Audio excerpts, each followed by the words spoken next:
ada di mal-mal, bukan yang ada di danau-danau yang disebut dengan taman surganya Allah di alam dunia adalah halaqatu majlisil ilmi wa halaqatu majlisil dzikri. Halaqah majelis ilmu dan halaqah majelis zikir. Semoga dengan adanya pengajian yang dibungkus dengan tahlilan, pertama kita mendapatkan keutamaan yang telah disampaikan oleh Rasulullah, yakni man taqala liyata'allamal ilma ghufira lahu qabla an yahtua. Ketika manusia umat baginda Rasulullah menuju majelis taklim, menuju majelis zikir, maka sebelum melangkahkan kakinya Allah sudah ampuni dosa-dosa kita. Amin. Ya Allah, Ya Allah, ya Rabb. Allah sudah rontokkan dosa-dosa kita. Luar biasa ya. Bahkan dalam salah satu keterangan, ketika orang berproses dalam hidupnya dalam majelis taklim, tidak ada kata pensiun, baik itu seminggu sekali, sebulan sekali, setahun sekali, sama sekali enggak keterlaluan. Ya. Insya Allah itu adalah sababiah kita dipermudah menuju jalan di antara jalan-jalan yang sudah dibukakan menuju surganya Allah Subhanahu wa taala. Atau kalimat redaksi hadisnya, thoriqon min turuqil jannah. Sahulallahu taala, Allah mudahkan untuk orang yang berproses terus dalam menuntut ilmu, dalam berzikir, yakni ke sebuah jalan, yaitu jalan-jalan menuju surganya Allah Subhanahu wa ta'ala. Luar biasa ya fadilah ta'lim ya. Kemudian sholawat dan salam semoga tercurahkan selalu untuk baginda Rasulullah Sallallahu Alaihi Wasallam, keluarganya, para sahabatnya, para tabi'in, atba'ut tabi'in, auliyanya, ulamanya, dan semoga sampai kepada kita semua. InsyaAllah sebagai bentuk takzim kita kepada Rasulullah, cinta imaniah kita. Karena dalam kitab Qomitubyan wahbub nabiyyaka tsumma 'azim qadrahu, tunjukkan cinta kamu. Di sini mukhatab gue muayyan, tidak ada ketentuan siapapun.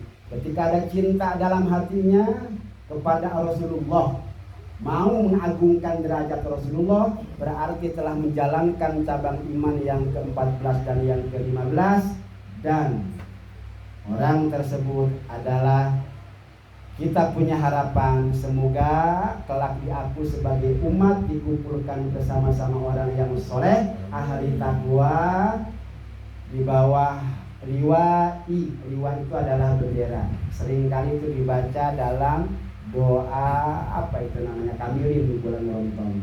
Kita berharap nanti refreshingnya adalah berhenti di sebuah terminal di bawah benderanya baginda Rasulullah Sallallahu Alaihi Wasallam. Para jamaah sekalian yang semoga dimuliakan Allah Subhanahu wa taala. Karena tadi sudah disebutkan ini adalah jadwal pengajian di Mushola Al-Hidayah, maka untuk menggugurkan kewajiban terpaksa diisi taklim dulu. Ini para baraya semua ridho apa ikhlas? Ridho. Gak ada pilihan ya. Ridho. Disuruh milihnya ridho sama ikhlas. Ikhlas ya. Ikhlas. Baik, qolal muallifu rahimahullahu ta'ala wa nafa'ana bi'ulumihi amin ya Allah ya Rabbal alamin. Kemarin kita bicara orang yang sudah wafat, yang sudah mendahului kita, dia diberikan kekuasaan oleh Allah melihat perilaku kita, bahkan berdoa. Ketika dalam keadaan tidak baik, berdoa. Berdoanya adalah Allahumma ya Allah. Allahumma hadi atau wala tawafathum, jangan engkau wafatkan dulu mereka ahli-ahliku, keluarga-keluargaku sebelum engkau memberikan hidayah. Jadi antara alam kubur dan alam dunia masih ada kaitan. Luar biasa ya. Sekarang kita akan bicara amal apa saja yang mengalir menurut hadis baginda Rasulullah Shallallahu Alaihi Wasallam kepada orang yang sudah meninggalkan kita. Baik, kita bacakan hadisnya ya. Insya Allah ini adalah walaupun satu hadis atau 2 hadis, 3 hadis, insya Allah nanti masuk kategorinya lebih besar daripada pahala sodakoh 1000 kuda untuk disodakohkan membela agama Allah, insya Allah ya. Bismillahirrahmanirrahim.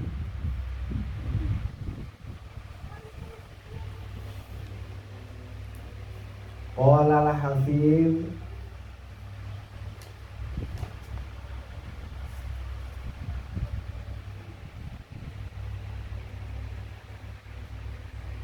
karena yaqulu idza qabidat ruhul mu'mini tilqaha ahlar rahmah min ibadillah kama tulqawna Bashir fi darud dunya fayaqiluna alaihi fayuqalu ba'duhu li ba'di nazuru unduru akhakum hatta yastadrihu fa innahu kana fi ruku'i syadid.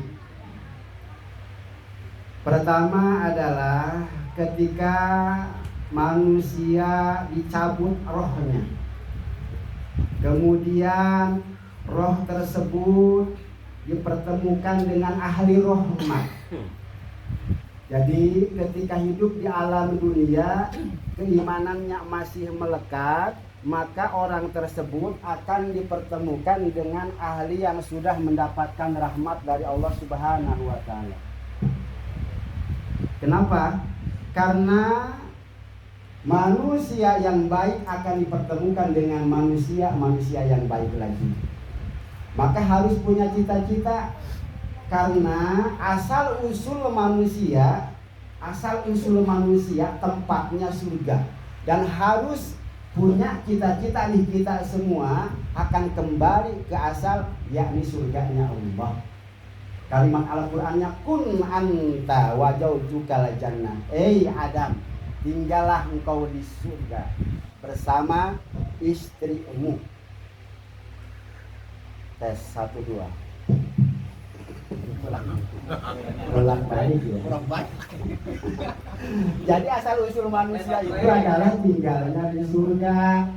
Maka sangat rugi jika tujuan manusia di alam dunia cita-citanya nggak mau masuk surga.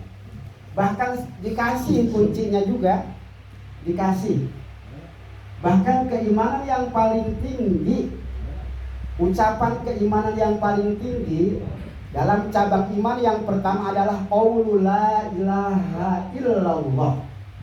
Dalam hadis yang lain, miftahul jannah la ilaha illallah. Kuncinya surga. Kalau kita mau masuk surga, maka harus senang dengan kalimat zikir.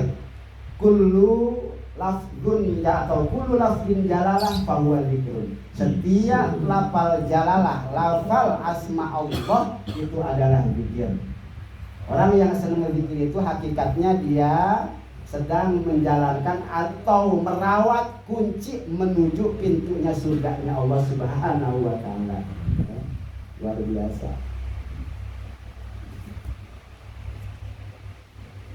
Kemudian setelah wafat kemudian dipertemukan dengan orang yang baik, dipertemukan dengan orang yang baik, bahkan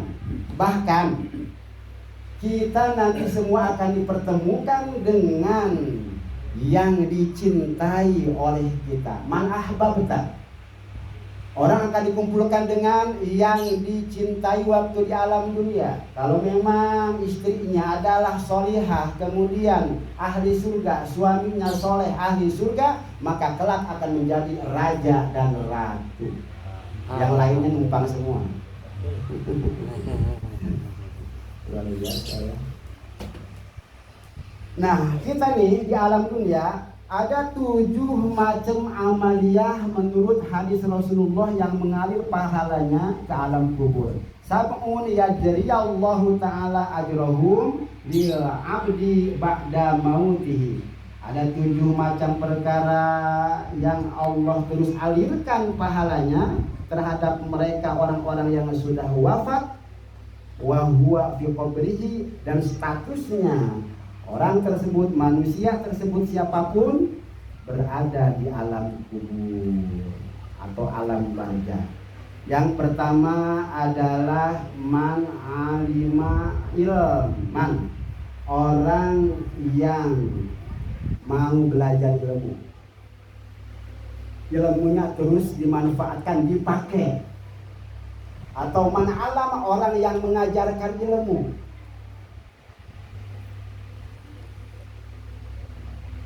Orang yang mengajarkan ilmu. Atau dalam hadis yang lain, al ilmu yuntafa'u bih, ilmu yang bermanfaat. Maka di alam dunia ini adalah hanya 2, al alim wal muta'alim, orang yang mengaji dan orang yang menyampaikan pengajian. Alim orang yang memberikan penyampaian materi, muta'alim orang yang belajar. Wa ghairuhuma, selain daripada al-alim tadi, pengajar dan yang diajar, rumzun, dianggap binatang yang enggak berguna. Mana contohnya? Seperti siraru, udah tahu itu adalah api, malah dia menceburkan diri ke api. Itu namanya siraru. Binatang yang kecil itu yang suka ngerumunin itu lampu-lampu. Kalau tuh kan, iya. Nah itu kan keluar ke bahasa Tangerang. Laro, alias ramatuk. Apalagi tuh.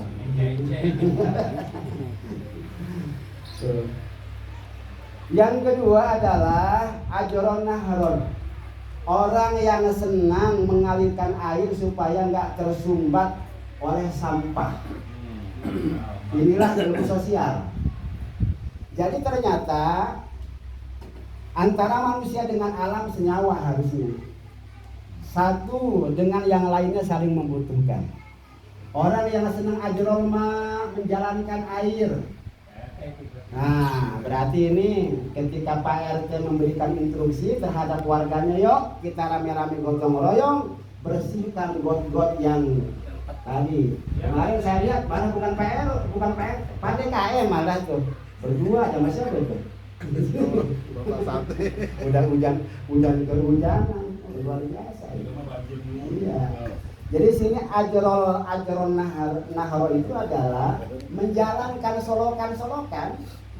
Nah itu kalau solokannya terus bermanfaat, tidak membuat maldorot, tidak membuat bahaya di masyarakat, maka hakikatnya wasilah tenaga orang tersebut ketika sudah wafat ngalir ke pahala. Amin. Bisa berwafat dulu kan? Iya. Kumpulin dulu. Ya. Besok ikut dari ini. Kemudian apa lagi? Kemudian awhafaro bi'ron, atau orang yang senang menyodakohkan air atau sumur, seperti yang dilakukan oleh Sayyidina Utsman bin Affan. Sampai sekarang itu sumurnya masih ada, mengalir tuh. Ya mungkin kalau di kota MWC ya. MCK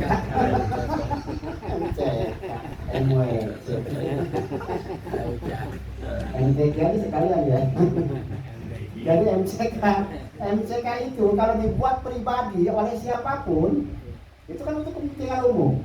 Tapi ketika dibuat pribadi, orangnya wafat meninggal, ngalir tuh sepanjang dimanfaatkan MCK-nya tersebut. Wah, kayaknya biasa kan berlomba-lomba nih bikin MCK ya. Nggak punya tempat, tanahnya udah habis. Mana di mana? Maka di kampung-kampung itu ada tuh yang namanya MCK gitu ya. Satu kampung cuma gitu ya. Memang menjalankan apa yang diperintahkan oleh baginda Rasulullah Shallallahu Alaihi Wasallam. Dia udah baca kitabnya.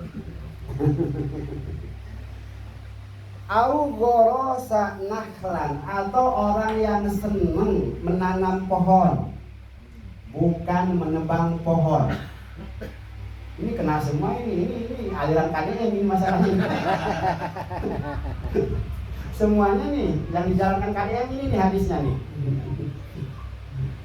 Ini hadisnya statusnya marfu. Periwayatnya adalah Al-Hafidh Abu Nu'aim. Marfu itu terangkat. Kemudian ketika seseorang senang menanam dan tanamannya itu dimanfaatkan oleh umum siapapun, silahkan ambil gitu ya, silahkan makan. Saat nanamnya tuh niatnya begitu tuh. Ya mungkin kalau di sini mah yang ada di jalan gitu ya. Saya udah nanam Pak Jul aja ngambil. Limbing. Nah itu yang ngalir pahalanya. Ya. Terus wabana masjidan. Oh, orang yang senang membangun masjid. Besok kita bangun. Membangun masjid, memakmurkan masjid. Sekarang kalau masalah fisik luar biasa, megah-megah masjid. Tapi yang memakmurkannya yang kurang. Banyak anak-anak. Iya, ada anak-anak luar biasa ya. Jadi ketika orang membana masjidan fi dunya, banallahu baitan fil jannah. Siapa orang yang membangun masjid di alam dunia, maka Allah akan bangunkan rumah di surga. Alhamdulillah. Luar biasa ya. Au warasa mushafan, atau mewariskan mushaf. Nah, seringkali yang kita kenal yang kayak gini modelnya tuh mengenang 40 harinya, ini namanya bisa dikatakan mushaf ini. Mushaf apa saja yang sekiranya bermanfaat. Mushaf itu lembaran-lembaran. Ketika bicara isinya macam-macam. Ada Al-Qur'annya, ada zikirnya. Itu mushaf namanya. Ternyata orang yang bersedekah mushaf. Ini Al-Qur'an seperti ini yang kecil-kecil nih. Tuntunan tahlil, di sini ketemu hadisnya. Kenapa sih? Setiap ada yang meninggal bikin buku Yasin, bikin buku tahlil. Ternyata ada pahalanya mengalir. Biarpun masjid penuh ya. Ya, walaupun penuh, terus aja yang jelek diganti dengan yang baru ya.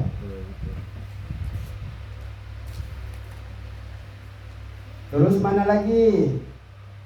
Au taroka waladan yastaghfiru lahu ba'da mautihi, atau meninggalkan anak-anak yang soleh yang senantiasa mendoakan kedua orang tua.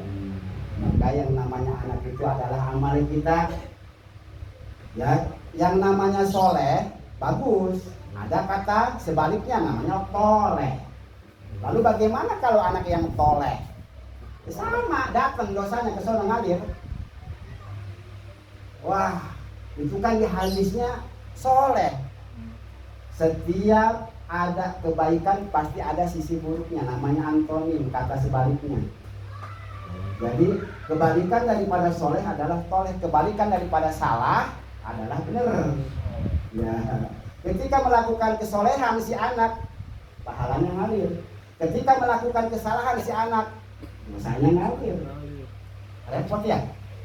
Maka mau tidak mau untuk menggugurkan kewajiban terhadap anak supaya anak nanti mandiri punya kewajiban tersendiri, minimal ajarkan agama. Pondasinya adalah agama. Karena kan hakul walad alal walid atau hakul walid alal walad, hak orang ayah atau ibu bapaknya terhadap anaknya pertama adalah ayuh sina ismahu, baguskan namanya, kasih nama anak. Ada tuh cukuran tuh, ya, cukuran pakai marhabaan segala macam.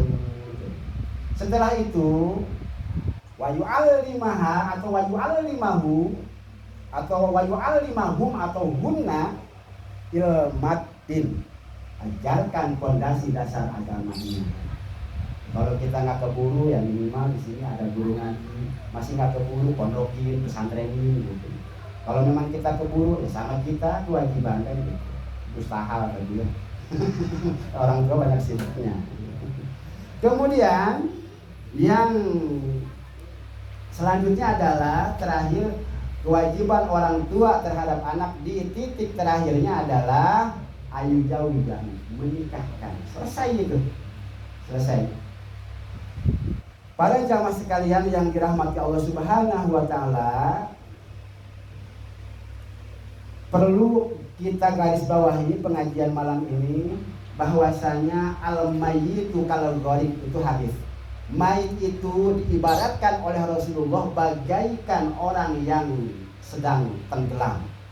Sedang tenggelam sangat-sangat al-mughawis atau tahtajul mughawis, sangat membutuhkan yang menolong.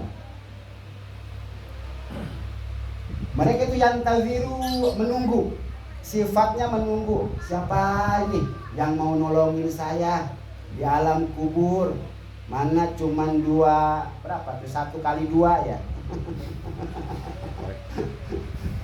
Jangan lihat sempitnya. Kalau memang amalnya bagus, alam kubur jadi taman surganya Allah. Kalau amalnya bagus, karena hadisnya nanti riyadun min riyadil jannah, akan dijadikan taman-taman surganya Allah Subhanahu wa taala. Terus pertanyaan lagi, kan yang namanya orang sudah mati mah nggak bisa ngapa-ngapain. Ya iya, jasadnya mati, rohnya hidup. Rohnya yang hidup, yang gentayangan itu roh. Terkadang roh itu bisa saja diterima. Kalau diterima, maka dia masuk ke derajat yang paling tinggi, namanya iliyin. Kalau tidak diterima, dikembalikan ke paling dasar, namanya sijin. Nah, kita tinggal pilih aja. Ada juga yang ngambang ke atas kagak, ke bawah kagak. Ada juga yang begitu. Nah, kita sedang menjalankan sebuah ta'awanu, menolong yang sudah wafat, supaya apa? Supaya mendapatkan taman-taman surganya Allah. Itu tujuannya tuh.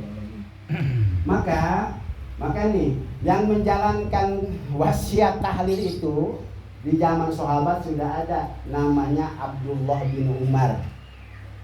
Abdullah bin Umar menjalankan amanah bapaknya Sayyidina Umar bin Khattab. Tong, kalau bahasa kita mah tong atau ceng. Ntar kalau bapak udah mati nanti bacain ya. Oh, baca ini Fatihah, kemudian Yasin, kemudian ayat kursi, kemudian akhir surat Baqarah, bacain itu. Terkadang gitu ya, terkadang ketika kita bicara hal-hal yang seperti ini, seolah-olah dianggapnya tidak ada tidak ada dasar. Kalau kita mau mencari dasarnya ada.